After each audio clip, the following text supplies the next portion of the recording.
Boa noite, sejam bem-vindos. Eu sou a Amanda Assunção, psicóloga e arteterapeuta. Também escrevo, ainda não me intitulo uma escritora, mas escrevo. Tenho 2 capítulos de livro da psicologia publicados, também poesia, e sou produtora do ManaCast, um videocast sobre saúde mental. Esse é o nosso grupo de escrita terapêutica que já está acontecendo, se não me engano, desde abril. A gente se encontra semanalmente, todo início de mês o encontro é aberto para que outras pessoas possam experienciar e decidirem se querem embarcar com a gente nessa jornada, mas também o grupo é aberto. Quem quiser voltar todo início de mês no encontro gratuito é liberado, não tem nenhuma regra em relação a isso. Introduzindo o termo escrita terapêutica, é onde o processo terapêutico, que é um processo de cuidado, não necessariamente de psicoterapia, acontece através da própria escrita. Então, eu trago dispositivos que são temas, são provocações, são chamados para um mergulho interno, para uma reflexão em relação a si mesmo, à própria história de vida, ao mundo, e as pessoas são convidadas a escreverem sobre isso livremente. Não é uma aula de escrita, é um processo criativo, é o contrário. Quanto mais livre se escreve, mais se mergulha, né? E, por consequência, muitas vezes a criatividade vem desenvolvendo a partir daí. A gente tem um grupo aqui que é misto, temos escritores, temos não escritores, temos aspirantes a escritores, e esse espaço cabe para todo mundo, porque ele trata disso, trata dessa inspiração, né? Que eu escolho com cuidado por ser psicóloga, dentro da minha experiência, do meu conhecimento também como arte-terapeuta, que é uma especialização que trabalha com arte de maneira terapêutica. O tema de hoje é a prevenção da violência contra a mulher, porque nós estamos no mês de celebração de 18 anos da Lei Maria da Penha, que trata, né, da proteção da mulher, e ela foi considerada pela ONU uma das 3 melhores leis no mundo, por como ela especifica, qualifica as leis e as proteções. E isso num país em que a gente tem um índice altíssimo de feminicídio e de violência contra a mulher. Só a lei não é necessária, mas ela é fundamental para um início de transformação. Como hoje não é uma palestra, eu não vou detalhar exatamente tudo isso, esmiuçar. Amanhã eu vou gravar um videocast com a Débora Furlan, que é uma advogada e delegada, foi da Delegacia de Mulher, ela é doutoranda em gênero, e aí a gente vai falar também sobre a parte jurídica, depois eu envio para vocês. Hoje é uma introdução e um processo de reflexão pessoal a partir dessa reflexão. O meu primeiro contato, só para dizer o quanto que é importante a gente dar esses nomes, identificar essas violências, meu primeiro contato com isso foi numa exposição que a Yoko Ono, sim, ela, aquela que foi casada com John Lennon, veio fazer no Brasil, no Tameotaki, em São Paulo. E ela passou com essa exposição pela América Latina e fez uma provocação para que as mulheres escrevessem um texto contando que violências elas já tinham passado pelo simples fato de serem mulher. E pediu que cada uma publicasse a foto só dos olhos, para não serem identificadas, para ser anônimo, né? E eu fiz, eu participei, me mandaram a convocação, eu escrevi, eu participei, e eu fui na exposição. E tinha uma sala, folhas e folhas e folhas de depoimentos. Eu passei um dia lendo aquilo, e lógico, eu nunca mais fui a mesma pessoa, porque eu não tinha ideia de quantas violências as mulheres eram sujeitas e quantas mulheres eram sujeitas a essas violências, assim. É difícil de pensar. E aí, enfim, depois na experiência profissional também como psicóloga e em outros lugares que eu trabalhei, a gente vai entrando em contato cada vez mais com essa realidade das mulheres, que inclusive influencia na saúde psíquica mesmo, de um modo geral, como sociedade, né? O gênero feminino, o gênero mulher, a mulher, ela tem maiores índices de vários transtornos psiquiátricos por conta disso. Agora, a gente pensando em como nomear, né? Ainda no nosso país, a violência está muito relacionada à violência física. Então, as pessoas identificam como violência a violência que de alguma forma feriu, chutou, pontapé, amarrou, esse tipo de violência, porque ela é mais visível, né? Como outras questões, como a depressão, é mais invisível, de algum modo também é menos respeitada e considerada, as outras violências também costumam ter menos destaque do que a violência física. E não só destaque, né? Se a gente pensar aí no campo de denúncia, muito do que se pauta a denúncia de uma violência física é exame de corpo de delito, né? Ter marcas que provem de que não é uma mentira que se existiu a violência. Mas além da violência física, a gente tem a violência psicológica, que acontece dentro dos lares, que ela envolve humilhação, baixa de autoestima, chantagem, manipulação, ameaça, fazer a própria pessoa duvidar da sua capacidade mental. Tem uma peça, se eu não me engano, foi uma das últimas peças do Jô Soares, se chama Gaslight, foi o que deu o nome a esse processo de enlouquecer outra pessoa, que é um marido com uma esposa, e ele quer uma joia dela, uns bens dela, então ele começa a brincar com a sanidade mental dela, esconde objetos, diz que foi ela que não sabia onde que era, e ela tem uma mãe que tem transtorno psiquiátrico, então ele começa a fazer ela acreditar que ela está desenvolvendo um transtorno psiquiátrico como o da mãe, e isso é pura manipulação para ele conseguir ter acesso aos bens. No meio do caminho, ela consegue descobrir isso depois de muito tempo já adoecendo mesmo. Então, essas são algumas das formas de violência psicológica.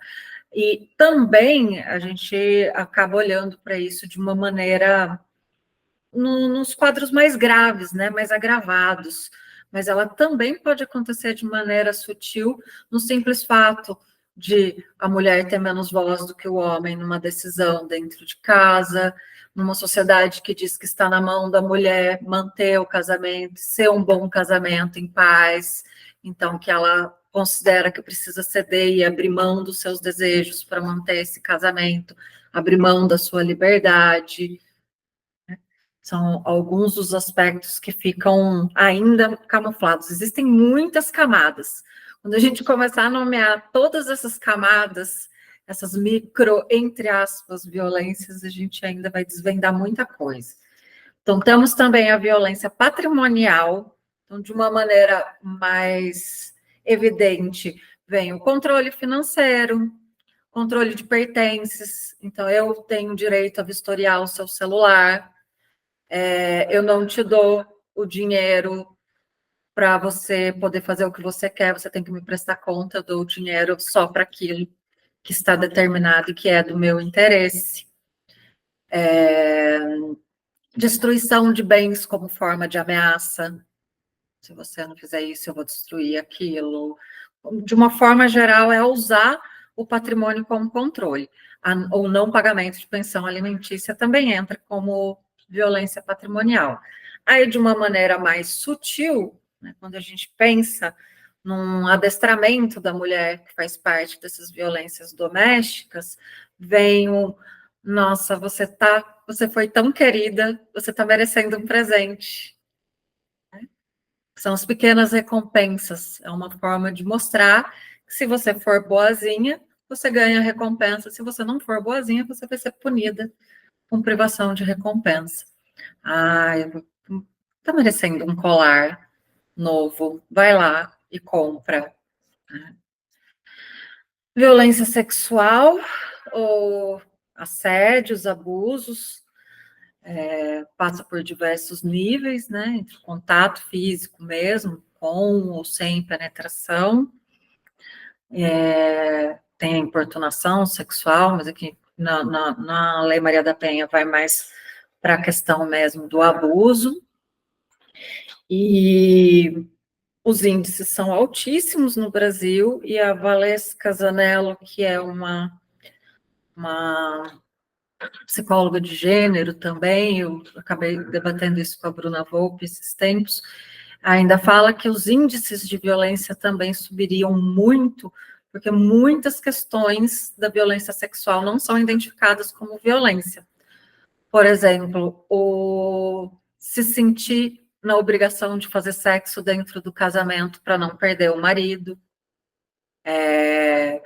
o sexo quando a pessoa não está com vontade ou quando ela está adormecida, são todas formas de violência que, por mais que não seja declarado, que não tenha uma força física, pode ter uma força psicológica e ameaçadora, social, que implica em fazer o que não quer.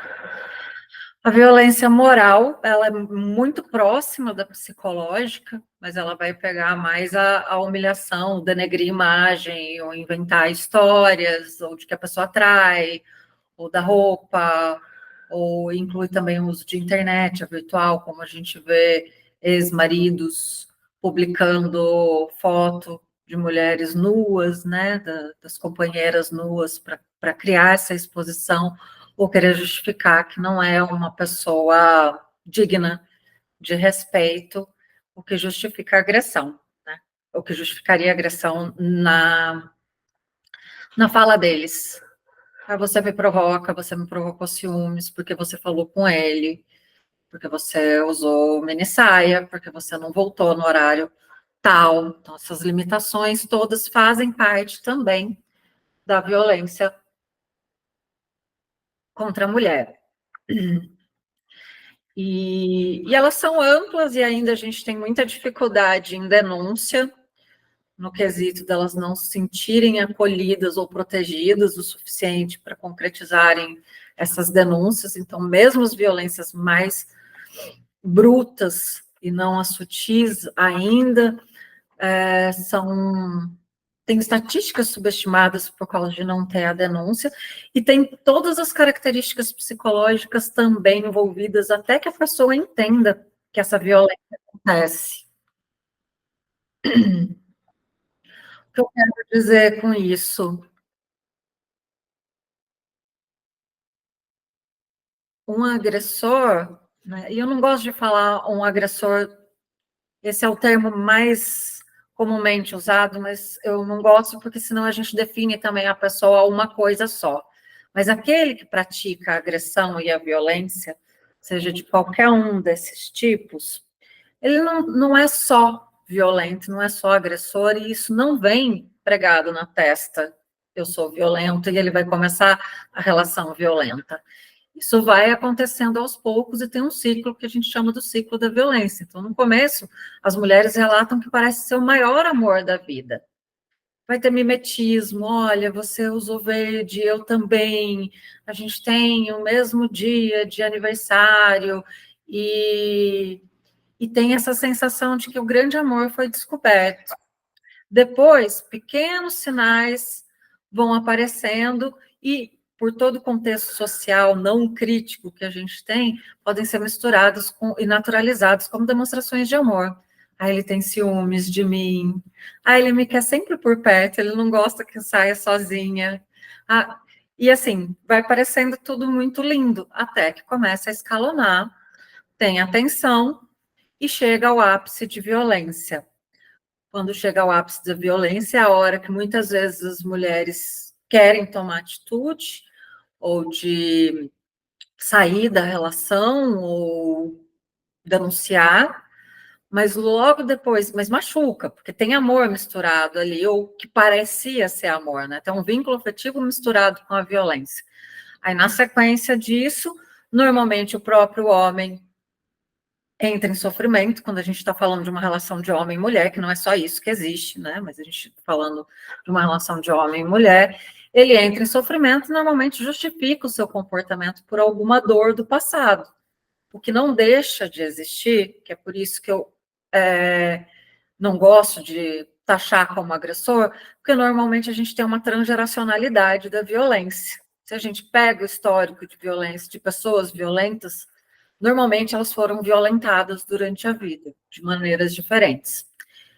Para a semana que vem, eu pretendo passar um documentário do Gabor Maté, que é um dos maiores estudiosos de trauma, e tem um trabalho que eles fazem em presídio, e eles fazem um círculo com homens, e aí eles vão falando: quem aqui de vocês presenciou violência na primeira infância, dá um passo à frente. Aí cada um no círculo vai dando passo, e aí ele de cima tem uma imagem que mapeia todos os passos, quase todos eles tinham sido vítimas de violências diversas. Então, há uma tendência da transgeracionalidade da violência. Só que o choro desse homem que agrediu, ele não pode ser uma desculpa para se manter nessa posição. Ele só realmente vai conseguir se transformar se ele se comprometer com essa transformação.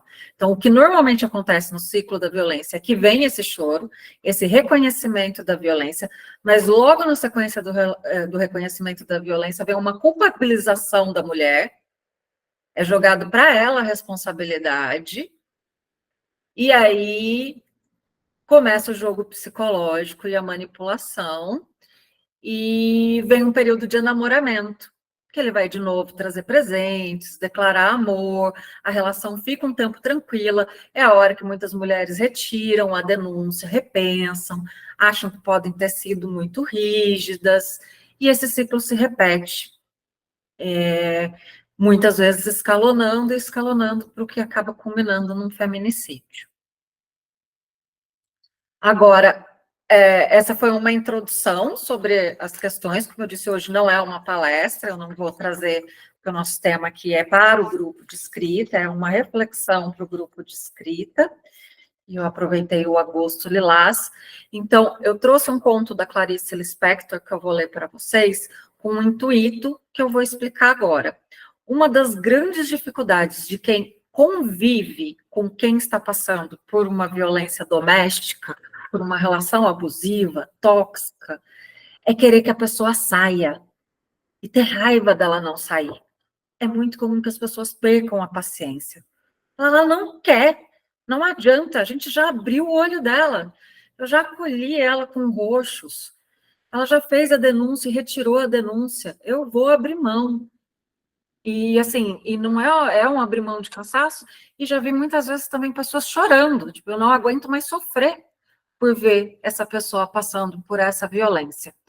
Mas existe um enlace psíquico, não dessa relação, e talvez anterior, como eu falei da transgeracionalidade da violência, uma mulher que cresceu numa relação familiar violenta, ela tem mais dificuldade também de identificar o que é violência, como se o elástico dela de tolerância fosse mais esgarçado, junto com todos esses contextos sociais. Já ele vai mudar, por amor ele muda, é só você ser mais paciente, vai para a igreja, entra a religião. Aí já acompanhei religião também dizendo que a mulher é que tinha que orar mais para o marido parar de bater. Então a gente tem várias questões complexas que envolvem o quanto uma mulher sai ou não de uma relação. A dependência financeira pode ser uma questão, mas não é a única. Tem a dependência emocional e tem a queda da autoestima. Tem uma série também que eu escrevi, que eu fiz uma escrita analisando ela, que eu posso mandar para vocês, que é Mate, que quando ela sai da relação abusiva e ela vai para um centro de reabilitação, eles têm uma loja fictícia para ela reaprender que roupas e que cores que ela gosta, porque se perde tanta identidade pessoal que não se sabe mais escolher e agir, de tanto que a psique é massacrada numa relação de violência, tá? Então, a minha ideia do conto da Clarice, eu trabalhei numa outra roda que eu fiz no Mackenzie com um conto do Mia Couto, que ele traz todos esses tipos de violência psicológica, a moral, a patrimonial, bem assim, parece que ele fez mesmo didático, como eu tenho a impressão do Meide, que ele pegou questões muito didáticas do que acontece com a psique frente à violência. Mas o da Clarice, a minha ideia é a gente ter um olhar empático em relação à mulher que está em situação de violência, porque às vezes o que ela precisa mesmo é se sentir amada e não cobrada sair até que ela desenvolva a força pessoal, né? Não é só isso, mas esse é um ponto que eu trouxe para reflexão hoje disso tudo. Então, eu escolhi um conto da Clarice Lispector, que se chama A Fuga.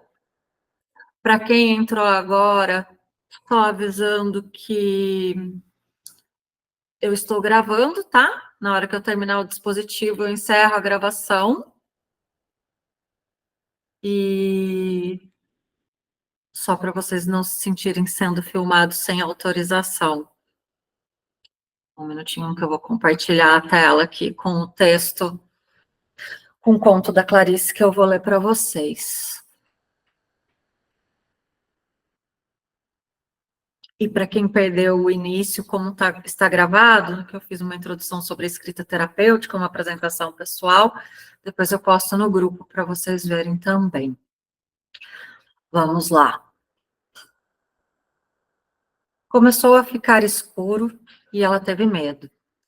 A chuva caía sem tréguas e as calçadas brilhavam úmidas à luz das lâmpadas.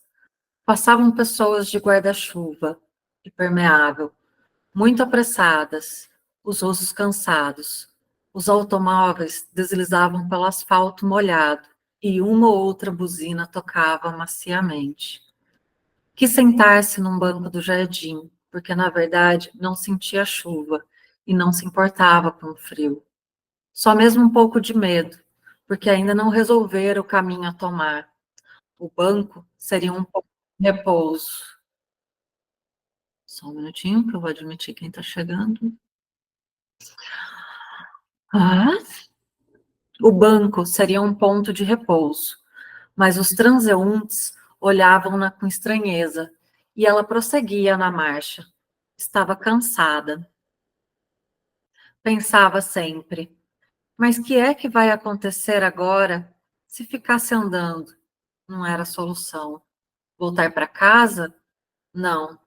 Receava que alguma força a empurrasse para o ponto de partida. Tonta como estava, fechou os olhos e imaginou um grande turbilhão saindo do lar Elvira, aspirando-a violentamente e recolocando-a junto da janela, o livro na mão, recompondo a cena diária. Assustou-se. Esperou um momento em que ninguém passava para dizer com toda a força: "Você não voltará." Apaziguou-se. Agora que decidira ir embora, tudo renascia. Se não estivesse tão confusa, gostaria infinitamente do que pensar ao cabo de 2 horas. Bem, as coisas ainda existem. Sim, simplesmente extraordinária a descoberta. Há 12 anos era casada e 3 horas de liberdade restituíam-na quase inteira a si mesma. Primeira coisa a fazer era ver se as coisas ainda existiam. Se representasse num palco essa mesma tragédia, se apalparia, beliscaria, para saber se desperta. O que tinha menos vontade de fazer, porém, era de representar. Não havia, porém, somente alegria e alívio dentro dela, também um pouco de medo e 12 anos. Atravessou o passeio e encostou-se à murada para olhar o mar. A chuva continuava. Ela tomara o ônibus na Tijuca e saltara na Glória. Já andara para além do morro da Viúva.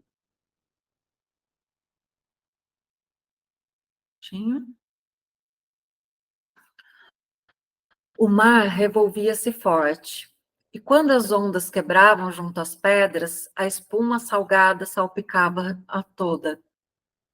Ficou um momento pensando se aquele trecho seria fundo, porque tornava-se impossível adivinhar. As águas escuras, sombrias, tanto poderiam estar a centímetro da areia, quanto esconder o infinito. Resolveu tentar de novo aquela brincadeira, agora que estava livre. Bastava olhar demoradamente para dentro da água e pensar que aquele mundo não tinha fim. Era como se estivesse se afogando e nunca encontrasse o fundo do mar com os pés. uma angústia pesada. Mas por que a procurava, então? A história de não encontrar o fundo do mar era antiga, vinha desde pequena. No capítulo da força da gravidade, na escola primária, inventaram um homem com uma doença engraçada. Com ele, a força da gravidade não pegava. Então ele caía para fora da Terra e ficava caindo sempre, porque ela não sabia lhe dar um destino. Caía onde? Depois resolvia. Continuava caindo, caindo, e se acostumava. Chegava a comer caindo, dormir caindo, viver caindo, até morrer. Continuaria caindo, mas nesse momento a recordação do homem não a angustiava, e pelo contrário, trazia-lhe um sabor de liberdade há 12 anos não sentido, porque seu marido tinha uma propriedade singular, bastava sua presença para que os menores movimentos de seu pensamento ficassem tolhidos. A princípio, isso lhe trouxera certa tranquilidade, pois costumava cansar-se pensando em coisas inúteis, apesar de divertidas. Agora a chuva parou. Só está frio e muito bom. Não voltarei para casa. Ah, sim. Isso é infinitamente consolador. Ele ficará surpreso? Sim. 12 anos pesam como quilos de chumbo. Os dias se derretem, fundem-se e formam um só bloco, uma grande âncora. E a pessoa está perdida. Seu olhar adquire um jeito de poço fundo, água escura e silenciosa.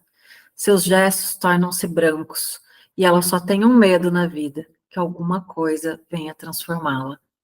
Vive atrás de uma janela, olhando pelos vidros a estação das chuvas cobrir a do sol, depois tornar o verão e ainda as chuvas de novo. Os desejos são fantasmas que se diluem mal, que se diluem mal se acende a lâmpada do bom senso. Por que é que os maridos são o bom senso? O seu é particularmente sólido, bom e nunca erra. Das pessoas que só usam uma marca de lápis e dizem de cor o que está escrito na sola dos sapatos. Você pode perguntar-lhe sem receio qual o horário dos trens, o jornal de maior circulação, e mesmo em que região do globo os macacos se reproduzem com maior rapidez. Ela ri. Agora pode rir.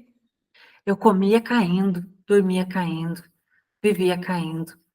Vou procurar um lugar onde pôr os pés. Achou tão engraçado esse pensamento que se inclinou sobre o muro e pôs-se a rir. Um homem gordo parou a certa distância olhando-a. O que eu faço? Talvez chegar perto e dizer: meu filho, está chovendo. Não, meu filho, eu era uma mulher casada e sou agora uma mulher. Pôs-se a caminhar e esqueceu o homem gordo. Abre a boca e sente o ar fresco inundá-la. Por que esperou tanto tempo por essa renovação? Só hoje, depois de 12 séculos, saíra do chuveiro frio, vestir uma roupa leve, apanhar um livro. Mas hoje era diferente de todas as tardes, dos dias de todos os anos. Fazia calor e ela sufocava. Abriu todas as janelas e as portas, mas não. O ar ali estava imóvel, sério, pesado. Nenhuma viração, e o céu abaixo, as nuvens escuras e densas. O que foi aquilo que aconteceu? A princípio, apenas o mal-estar e o calor. Depois, qualquer coisa dentro dela começou a crescer.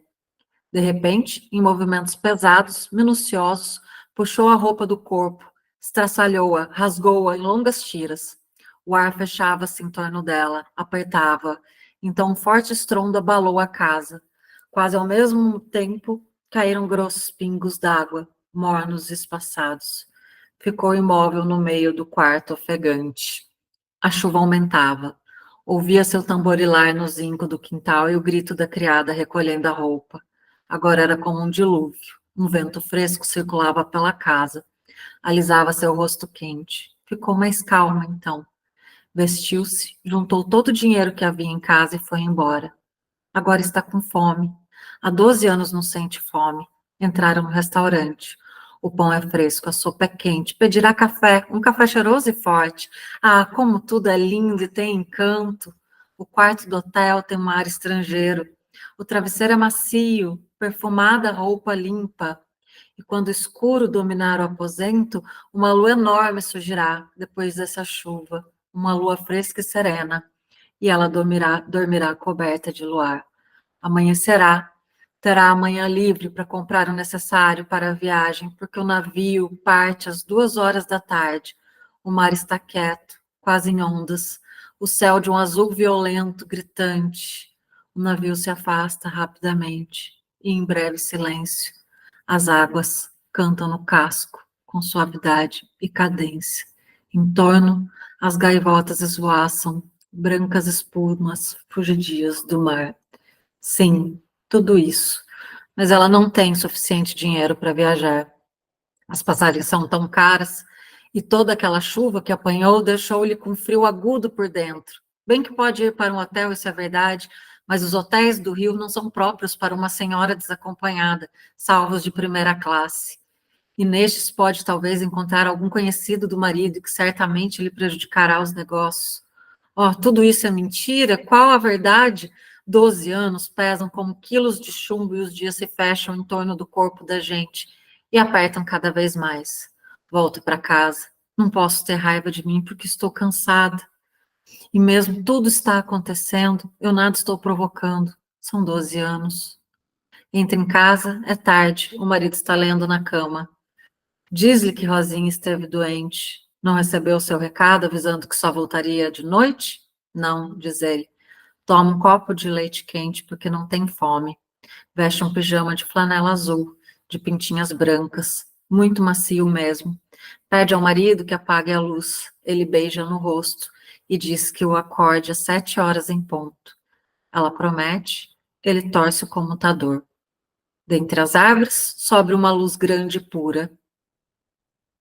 Fica de olhos abertos durante algum tempo.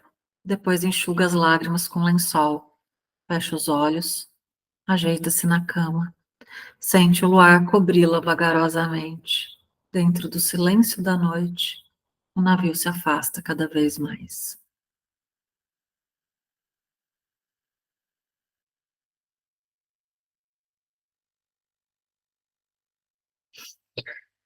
Forte, né, gente?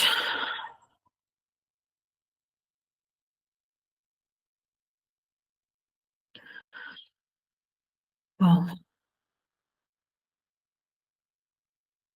agora eu vou compartilhar o que vai ser o nosso tema de escrita.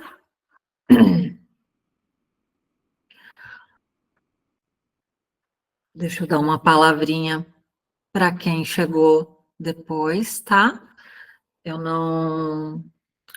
O grupo tem esse dispositivo, é um chamado para escrita. Normalmente tem dispositivos mais leves, mas hoje a gente fez do Agosto Lilás, que é da prevenção de violência contra a mulher. Então, eu fiz uma introdução sobre os tipos de violência e trouxe esse conto da Clarice Lispector, porque é um fator que às vezes dificulta as mulheres que estão em violência, em violência doméstica, de qualquer tipo dela, seja física, psicológica, moral, patrimonial, sexual e até virtual. Primeiro que às vezes elas têm dificuldade de identificar e de ter uma rede de apoio, e normalmente a rede de apoio se cansa porque não entende porque elas não saem. E eu expliquei que tem todo um comprometimento, um envolvimento, um enredo psicológico que causa essa situação, além de fatores sociais. Então, vou retomar toda a parte breve teórica, mas ela está gravada, eu envio no grupo. Mas a partir do texto da Clarice, se vocês quiserem, para quem não pegou o texto inteiro, eu posso mandar pelo WhatsApp também. Eu vou fazer a provocação para a escrita. Como tem gente nova aqui, e eu não sei quem está em psicoterapia ou não, esse é um cuidado que a gente tem nos temas do grupo, tá? Eu trouxe como uma primeira proposta um relato de uma identificação de uma violência pessoal que você possa ter vivido, seja, né, de baixa de autoestima, de humilhação, alguma coisa assim, mas como isso é delicado, e pode ser que você não esteja preparado para entrar em contato com isso agora, eu trouxe uma segunda proposta, que é a de escrever uma carta para a personagem do texto da Clarice Lispector, mostrando solidariedade e empatia, do que você identifica pelo que ela viveu, de como ela poderia se fortalecer, encontrar apoio, né?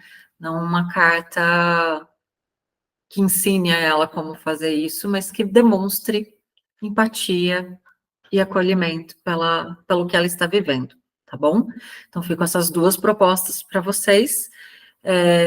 Eu vou parar a gravação agora, que é o que eu costumo fazer. E aí, se alguém quiser perguntar ou falar alguma coisa antes de ir para a escrita, a gente tem 20 minutos para a escrita, e aí volta para a roda de conversa, que não é gravada, para todo mundo ficar à vontade, e a roda de conversa também é respeitando o envolvimento de cada um. Quem quiser só fazer um comentário sobre o tema, quem quiser comentar sobre o que escreveu, quem quiser ler o que escreveu, quem não quiser só ouvir o comentário dos outros, a gente respeita toda forma de participação, principalmente porque o grupo é misto.